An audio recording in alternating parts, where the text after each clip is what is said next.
Louise Thrushwood was a modest, motherly mouse that lived within the walls of a quiet two-story home. If anything could be considered loud in her home, it would be the bellies of her grandchildren. And as the family's food provider, it was her duty to keep them quiet. Each morning, before the sunrise, she would make her way to the house's kitchen to gather crumbs, drippings, and other scraps that had been carelessly left behind by the house's larger residents. This was the Thrushwood way, to take only what was left behind while no one was around to care. The most reward with the smallest risk. It allowed her and her family to live in the house without its residents being any the wiser. And she wouldn't hear any talk of her family being a bunch of thieves. As her father always used to tell her, "It's not stealing if no one wants it." Louise had never encountered any of the house's giants, but she knew they were fond of midnight snacking and less fond of cleaning up after themselves. As a result, most of what Louise scavenged consisted of various cheeses, crackers, and cookies, which made up the majority of her family's diet. She would have liked if the housemasters snacked on some more fruits and veggies now and again, but scavengers couldn't be choosers. Wielding her father's sword, which had grown far too dull for combat, she would poke each crumb, inspect it, and place it in her basket if it passed her inspection. That morning, she happened upon something truly special in the midst of rounding up a scattering of cookie crumbs. One of the crumbs in question happened to contain a fully intact chocolate chip, the food of the gods.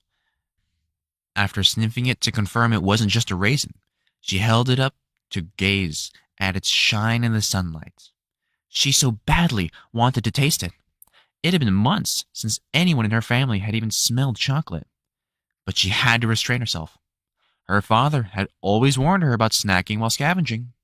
One thoughtless bite could quickly lead to an empty basket. And Louise couldn't bear the thought of her family going hungry because of her. After depositing the final crumb into her basket, Louise sheathed her sword and immediately headed for home. She didn't want to risk sticking around once the housemasters woke up. The less time spent outside her mouse hole, the better.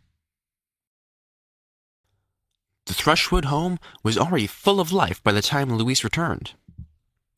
The triplets were playing around on the couch. Sophia was hard at work, putting her ribbons on everything, and Elizabeth was skulking in the corner, practicing her evil stare. Louise's grandkids all threw out a warm welcome upon their grandmother's arrival, though Louise's own kids were a little preoccupied.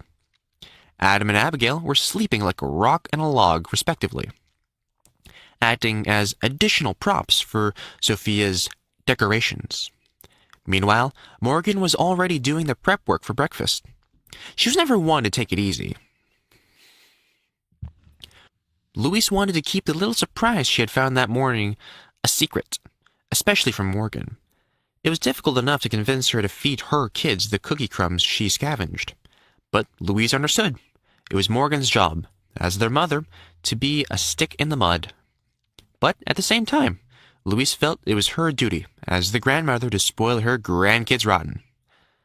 As long as she was a scavenger in the house, she'd make sure they got a little sugar in their diet.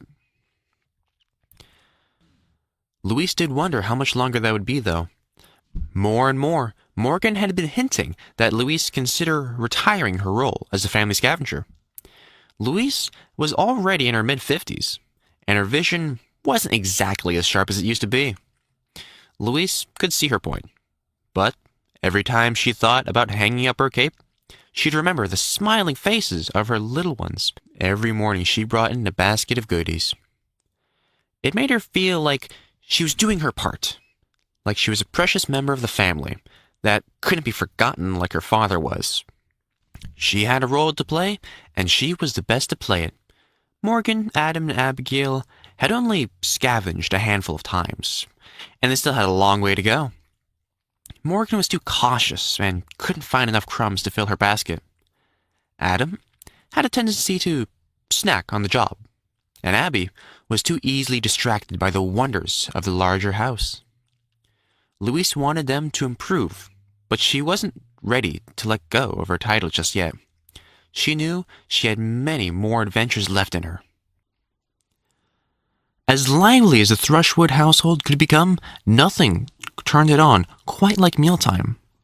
No Thrushwood nose could resist the siren song of the dinner table, especially during breakfast, when the crumbs were at their freshest. Even the most tasteless of saltines burst with flavor when placed on a plate with a sprinkle of grandmotherly love. Unlike the patrons of the larger house, they would not leave one crumb behind. Dropped food would be eaten off the floor without hesitation. To do otherwise would be hypocritical. Louise had melted down the chocolate chip to use as a topping to the cheese, cracker, and cookie crumbs she'd scavenged that morning. She played the role of the chocolate fairy, sprinkling a little touch of heaven onto each of their plates.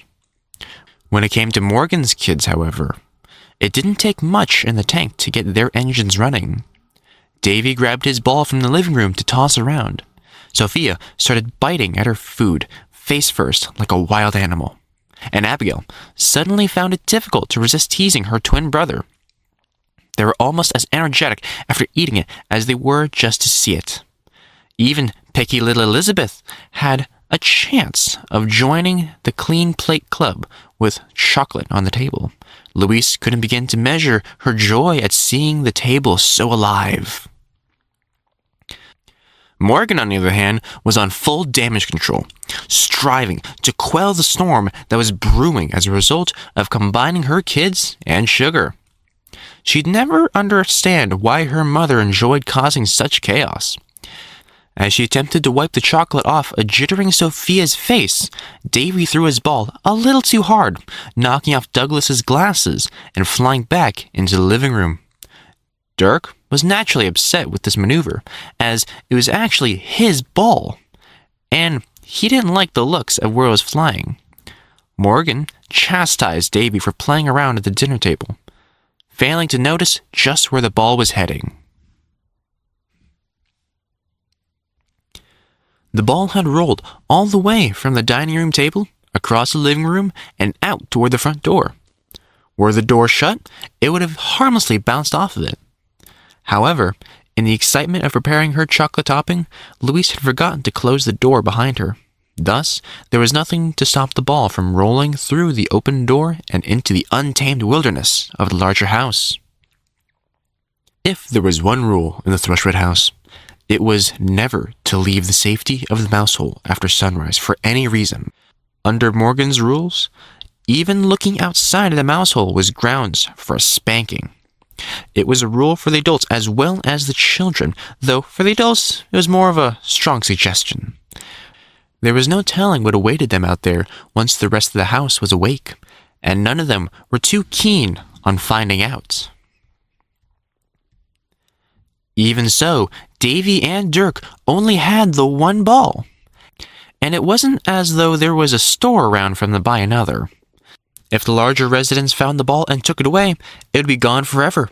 Louise volunteered to retrieve it, insisting that there was no cause for concern. Their mouse hole had intentionally been dug out far away from any of the large furniture that could conceal predators. And the ball hadn't rolled too far out anyway.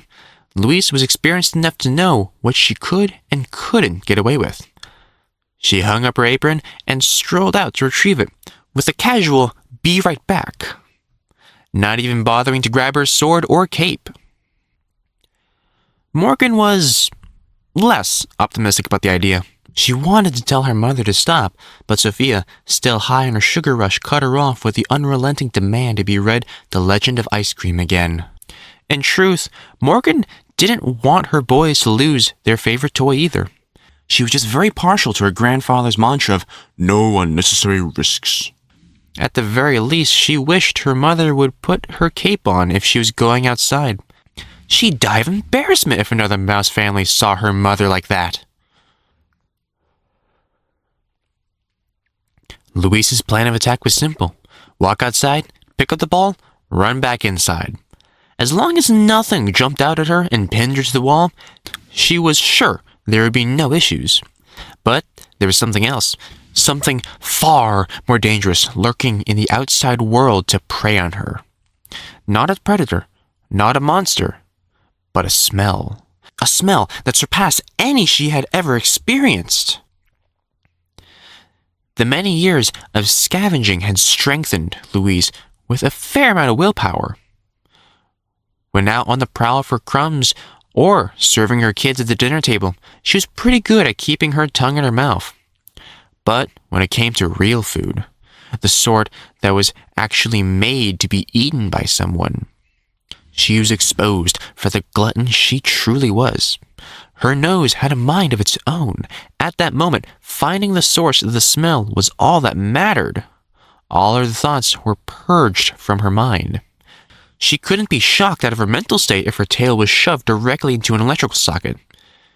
She had to know what it was. Following the smell with pinpoint accuracy, she made her way across the living room to the nearby door.